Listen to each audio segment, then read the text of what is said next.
ഞാൻ ഒരു കാര്യം ചോദിക്കട്ടെ, ഈടായിട്ട് എപ്പോഴും കിടക്കണമെന്ന് തോന്നൽ അല്ലെങ്കിൽ കിടക്ക ഒരു കാന്തം പോലെ നിങ്ങൾ ആകർഷിക്കുന്നതായിട്ട് തോന്നാറുണ്ടോ?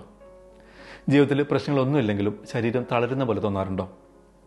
എല്ലാവരും നീ എന്തെങ്കിലും മടിയനായത് അല്ലെങ്കിൽ മടിച്ചായത് എന്ന് ചോദിക്കാറുണ്ടോ? എന്നാൽ ഇവിടുത്തെ പ്രശ്നം അല്ലെങ്കിൽ യഥാർത്ഥ ശത്രു മടിയല്ലെങ്കിലോ? പുറമേക്ക് ഒരു മുറിവും കാണിക്കാതെ ലക്ഷക്കണക്കിന് ആളുകളെ നിശബ്ദമായി നശിപ്പിക്കുന്ന മറ്റെന്തോ ആണെങ്കിലോ? എല്ലാവരും ഒരു തരത്തിൽ അല്ലെങ്കിൽ വേറെ തരത്തിൽ ക്ഷീണിതരായി ജീവിക്കുന്ന ഒരു കാലഘട്ടത്തിലാണ് നമ്മളിപ്പോൾ. ശാരീരികമായ ക്ഷീണമല്ല ഞാൻ ഉദ്ദേശിച്ചത്, മറിച്ച് മാനസികമായ അല്ലെങ്കിൽ വൈകാരികമായ ക്ഷീണം. വിദ്യാർത്ഥികളൊക്കെ പരീക്ഷ തുടങ്ങുന്നതിന് മുന്നേ തന്നെ തളർന്നു പോകുന്നു. ഓഫീസുകളിലൊക്കെ ജോലിക്കാരുടെ ഊർജ്ജം ജോലി സമയം കഴിയുന്നതിന് മുമ്പ് തന്നെ തീരുന്നു. വൈകുന്നേരം വരെ കിട്ടിയിരുന്ന മൊബൈലിൻ്റെ ചാർജ് ഉച്ചയായപ്പോഴേക്ക് ഡ്രെയിനായ അവസ്ഥ. അമ്മമാർ, അച്ഛന്മാർ എന്ന് വേണ്ട ചെറുപ്പക്കാർക്ക് വരെ എന്താണെന്നറിയാത്ത ഒരു സമ്മർദ്ദം, ഒരു വീർപ്പുമുട്ടൽ അനുഭവപ്പെടുന്നു. പ്രത്യേകിച്ച് നമ്മുടെ നാട്ടിൽ ഉത്തരവാദിത്തങ്ങളും പ്രതീക്ഷകളും വളരെ കൂടുതലായതുകൊണ്ടും വിശ്രമം എന്നത് ഒരു ലക്ഷ്യമായി കണക്കാക്കപ്പെടുന്നത് കൊണ്ടും ഈ അവസ്ഥ കുറച്ച് കൂടുതലായിട്ടാണ് അനുഭവപ്പെടാറുള്ളത്. ഇത് മടിയല്ല എന്ന് പറഞ്ഞല്ലോ, പിന്നെ എന്താണിത്? ഇതാണ് ബേൺ ഔട്ട്. മലയാളീകരിച്ചാൽ കടുത്ത മാനസിക സമ്മർദ്ദം എന്നൊക്കെ പറയാം. ഇവിടെ പ്രശ്നം എന്താണെന്ന് വെച്ചാൽ ആളുകൾ ഈ ബേൺ ഔട്ടിനെ മടിയാണെന്ന് തെറ്റിദ്ധരിക്കുന്നു. അതുകൊണ്ട് തന്നെ അവർ ഈ പ്രശ്നം പരിഹരിക്കുന്നില്ല, അവർ സ്വയം കുറ്റപ്പെടുത്തുക മാത്രമാണ് ചെയ്യുന്നത്. ഇന്ന് ഈ വീഡിയോയിൽ നമുക്കത് വേർതിരിച്ച് മനസ്സിലാക്കാം. നിങ്ങൾ അനുഭവിക്കുന്നത് മടിയല്ല, മറിച്ച് യഥാർത്ഥ മാനസിക സമ്മർദ്ദമാണെന്ന് അല്ലെങ്കിൽ ഇമോഷണൽ ബേൺ ഔട്ടാണെന്ന് തിരിച്ചറിയാനുള്ള 6 പ്രധാന ലക്ഷണങ്ങളെക്കുറിച്ചാണ് നമ്മൾ ഇന്ന് മനസ്സിലാക്കാൻ പോകുന്നത്. പിന്നെ നിങ്ങളുടെ ജീവിതത്തിൽ ഇത് എന്താണ് അർത്ഥമാക്കുന്നതെന്നും വീഡിയോ അവസാനം വരെ കാണുക, തീർച്ചയായും ഉപകാരപ്പെടും. ഒന്നാമത്തെ ലക്ഷണമാണ് നിങ്ങൾ എല്ലാ കാര്യങ്ങളിൽ നിന്നും ഡിസ്കണക്റ്റ് ആയ പോലെ, അകന്നു നിൽക്കുന്ന പോലെ തോന്നുന്നു. നിങ്ങൾക്കെപ്പോഴും ജീവിതമൊക്കെ ഇങ്ങനെ യാന്ത്രികമായിട്ടാണ് പോകുന്നത്, അല്ലെങ്കിൽ ഒരു യന്ത്രം പോലെയാണ് നിങ്ങൾ ജീവിക്കുന്നത് എന്ന് തോന്നിയിട്ടുണ്ടോ? നിങ്ങൾ ഉറക്കമുണരുന്നു, ചെയ്യാനുള്ള കാര്യങ്ങളൊക്കെ ചെയ്യുന്നു, എന്നാൽ മാനസികമായിട്ട് നിങ്ങൾ അവിടെ ഇല്ല. പുറമേ നോക്കുമ്പോൾ നിങ്ങൾക്ക് ഒരു കുഴപ്പമില്ല, നിങ്ങൾ ഒരു നോർമൽ വ്യക്തിയാണ്, പക്ഷേ ഉള്ളിൽ നിങ്ങൾക്കൊരു ശൂന്യതയാണ് ഫീൽ ചെയ്യുന്നത്. ഇത് മടിയല്ല, ഇതിനെ ഇമോഷണൽ നംനെസ് അഥവാ വൈകാരിക മരവിപ്പ് എന്നാണ് പറയുന്നത്. ഇത് ബേൺ ഔട്ടിൻ്റെ ഒരു പ്രധാന ലക്ഷണമാണ്. നിങ്ങളുടെ വികാരങ്ങളെയൊക്കെ അടച്ചു കളഞ്ഞുകൊണ്ട് മനസ്സ് നിങ്ങളെ സംരക്ഷിക്കാൻ ശ്രമിക്കുന്നത് പോലെയാണിത്. എന്നാൽ ഈ പ്രക്രിയയിലൂടെ നിങ്ങൾ നിങ്ങളിൽ നിന്ന് തന്നെ അകന്നു പോകാൻ തുടങ്ങുന്നു. നിങ്ങൾ നിശബ്ദമായി ഈ അകൽച്ച അനുഭവിക്കുന്നുണ്ടെങ്കിൽ നിങ്ങൾക്ക് താങ്ങാൻ കഴിയുന്നതിനേക്കാൾ കൂടുതൽ മാനസിക ഭാരം നിങ്ങൾ ചുമക്കുന്നു എന്നതിൻ്റെ സൂചനയാണിത്. രണ്ടാമത്തെ ലക്ഷണം, നിങ്ങൾ ആദ്യമൊക്കെ ഭയങ്കര മോട്ടിവേറ്റഡ് ആയിരുന്നു. മടിയന്മാരായ ആളുകൾ എപ്പോഴും മടിയന്മാരാവും, അതൊരു സത്യമാണ്. പക്ഷേ നിങ്ങൾ അങ്ങനെ ആയിരുന്നില്ല. നിങ്ങൾ മുൻപ് കഠിനാധ്വാനം ചെയ്തിരുന്ന ആളാണ്. നിങ്ങൾ കാര്യങ്ങളൊക്കെ ശ്രദ്ധിച്ചിരുന്നു, ശ്രമിച്ചിരുന്നു, നിങ്ങളെ കൊണ്ട് കഴിയുന്ന ഏറ്റവും മികച്ചത് നിങ്ങൾ ചെയ്തിരുന്നു. ആ ഒരു സ്പാർക്ക്, തീപ്പൊരി നിങ്ങൾ പെട്ടെന്നൊരു മടിയനായതുകൊണ്ട് ഇല്ലാതായതല്ല. വളരെ കാലമായി വിശ്രമമില്ലാതെ ഓടി നിങ്ങളുടെ ഉള്ളിലെ ഊർജ്ജം മുഴുവൻ തീർന്നുകൊണ്ടാണ് അങ്ങനെ സംഭവിച്ചത്. എന്തായാലും കുഴപ്പമില്ല എന്ന് ചിന്തിക്കുന്ന, ഒന്നിനും കെയർ ചെയ്യാത്ത, ശ്രദ്ധയില്ലാത്ത ആളുകളെ ബേൺ-ഔട്ട് ബാധിക്കാറില്ല. വളരെയധികം ശ്രദ്ധയോടെ വിശ്രമമില്ലാതെ ഒരുപാട് കാലം കഷ്ടപ്പെട്ട ആളുകളെയാണ് ഈ ബേൺ-ഔട്ട് ബാധിക്കുന്നത്. മൂന്നാമത്തെ ലക്ഷണമാണ് നിങ്ങൾ ഇഷ്ടപ്പെട്ടിരുന്ന കാര്യങ്ങളോടുള്ള താല്പര്യം നഷ്ടപ്പെട്ടു. മുൻപ് നിങ്ങൾ ആസ്വദിച്ച് ചെയ്തുകൊണ്ടിരുന്ന അല്ലെങ്കിൽ ആഗ്രഹിച്ചിരുന്ന ഒരു കാര്യത്തെപ്പറ്റി ഒന്ന് ആലോചിച്ച് നോക്കുക.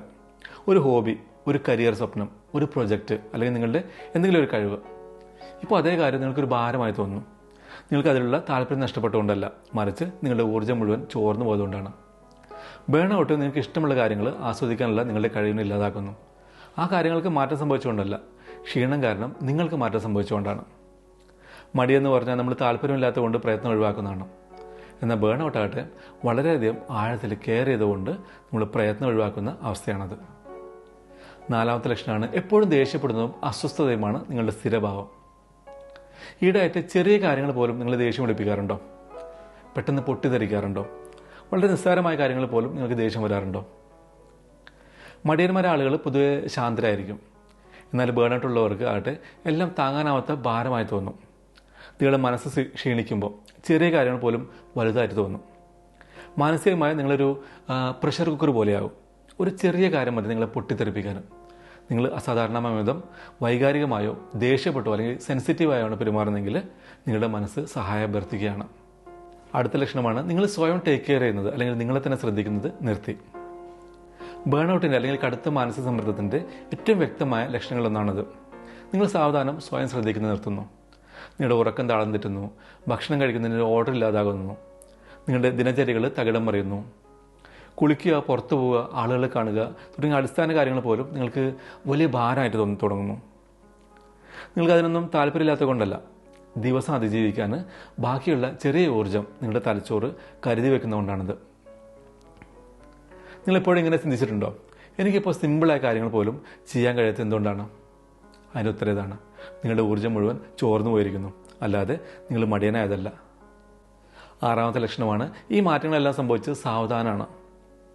ബേൺ ഔട്ട് ഒരു ദിവസം രാവിലെ പെട്ടെന്ന് നിങ്ങളെ ബാധിക്കുന്ന ഒന്നല്ല. പതിയെ പെയ്യുന്ന മഴ പോലെയാണിത്. ഓരോ തുള്ളിയായി, ഓരോ ലക്ഷണങ്ങളായി, ഒടുവിൽ നിങ്ങളതിൽ മുങ്ങിപ്പോകുന്നവരെ. ഗവേഷകർ പറയുന്നത് ബേൺ ഔട്ടിന് 5 ഘട്ടങ്ങളുണ്ടെന്നാണ്. ചെറിയ സമ്മർദ്ദം മുതൽ കടുത്ത മാനസിക തകർച്ച വരെ. മിക്ക ആളുകളും 2ഓ 3ഓ ഘട്ടങ്ങളിലാണ് ബേൺ ഔട്ടിലേക്ക് കടക്കുന്നത്. എന്നാൽ അവർ സ്വയം കുറ്റപ്പെടുന്നതുകൊണ്ട് അത് അവഗണിക്കുന്നു. ബേൺ ഔട്ട് 5ാം ഘട്ടത്തിലെത്തുമ്പോഴായിരിക്കും അതൊരു ജീവിതശൈലിയായി മാറുമ്പോഴേക്കും. വെറും ഒരു ഘട്ടമായിരിക്കില്ല പിന്നെ. ഇതുകൊണ്ടാണ് ഇപ്പോൾ തന്നെ ഇത് തിരിച്ചറിയേണ്ടത് പ്രധാനമാവുന്നത്. കാരണം എത്ര നേരത്തെ നിങ്ങൾക്ക് കണ്ടെത്താൻ കഴിയുന്നു, തിരിച്ചറിയാൻ കഴിയുന്നു, അത്രയും വേഗത്തിൽ നിങ്ങൾക്ക് വീണ്ടും ഉയർത്തെഴുന്നേൽക്കാൻ സാധിക്കും. അപ്പോൾ സുഹൃത്തെ, നിങ്ങൾക്കിപ്പോൾ അനുഭവപ്പെടുന്നത് നിങ്ങളെ വീക്കാക്കുന്നില്ല, നിങ്ങളെ മടിയനാക്കുന്നില്ല, നിങ്ങളൊരു പരാജയമാണെന്ന് കാണിക്കുന്നില്ല, നിങ്ങളൊരു മനുഷ്യനാണെന്നാണ് അത് കാണിക്കുന്നത്. നിങ്ങളുടെ ഹൃദയത്തിന് ഉൾക്കൊള്ളാൻ കഴിയുന്നതിനേക്കാൾ കൂടുതൽ ഭാരം നിങ്ങൾ ചുമക്കുന്നുണ്ട്. വളരെ കാലമായി നിശബ്ദമായാണ് നിങ്ങളിതെല്ലാം ചെയ്തിരുന്നത്. ഇതാണ് സത്യം. നിങ്ങൾക്ക് തിരിച്ചു വരാൻ കഴിയും. നിങ്ങൾക്ക് വീണ്ടും പഴയതുപോലെ എല്ലാം കെട്ടിപ്പടുക്കാൻ കഴിയും. കൂടുതൽ ശക്തനായും ശാന്തനായും അറിവുള്ളവനായും നിങ്ങൾക്ക് ഉയർത്തെഴുന്നേൽക്കാൻ സാധിക്കും. നിങ്ങൾക്ക് വേണ്ടത് തിരിച്ചറിയുക മാത്രമാണ്. ഹീൽ ചെയ്യാനുള്ള, സുഖം പ്രാപിക്കാനുള്ള ആദ്യപടി സ്വീകരിക്കാനുള്ള ധൈര്യവും. നിങ്ങൾക്ക് റെസ്റ്റ് എടുക്കാനുള്ള അനുവാദം കൊടുക്കുക, ശ്വാസം എടുക്കാനുള്ള അനുവാദം കൊടുക്കുക, തിരിച്ചു വരാനുള്ള അനുവാദം കൊടുക്കുക. കാരണം നിങ്ങളുടെ ജീവിതം അവസാനിച്ചിട്ടില്ല. നിങ്ങളുടെ ഊർജ്ജം എന്നേക്കുമായി ഇല്ലാതായിട്ടില്ല. ഇത് നിങ്ങളുടെ ജീവിതത്തിലെ ഒരു അധ്യായം മാത്രമാണ്, മുഴുവൻ കഥയുമല്ല. ഈ മെസ്സേജ് നിങ്ങളിലേക്ക് എത്തിയെങ്കിൽ, എൻ്റെ മനസ്സിലുള്ളത് നിങ്ങളിലേക്ക് എത്തിയെങ്കിൽ താഴെ യെസ് എന്ന് കമൻറ്റ് ചെയ്യുക. നിങ്ങളുടെ അഭിപ്രായങ്ങൾ പറയുക. വീഡിയോ ലൈക്ക് ചെയ്യുക. വീഡിയോ കേൾക്കണമെന്ന് നിങ്ങൾ ആഗ്രഹിക്കുന്ന ഒരാൾക്ക് ഷെയർ ചെയ്യുക. നിങ്ങൾക്ക് ആരുടെയൊക്കെ ജീവിതത്തിലേക്കാണ് വെളിച്ചം വീശാൻ പറ്റുന്നത് എന്നറിയില്ലല്ലോ. ചാനൽ ഇതുവരെ സബ്സ്ക്രൈബ് ചെയ്തിട്ടില്ലെങ്കിൽ ചെയ്യുക. വീഡിയോ കണ്ടതിന് നന്ദി. നിങ്ങളുടെ മനസ്സിനെ ശ്രദ്ധിക്കുക, നിങ്ങളുടെ ഹൃദയത്തെ ശ്രദ്ധിക്കുക. അടുത്ത വീഡിയോയിൽ കാണാം.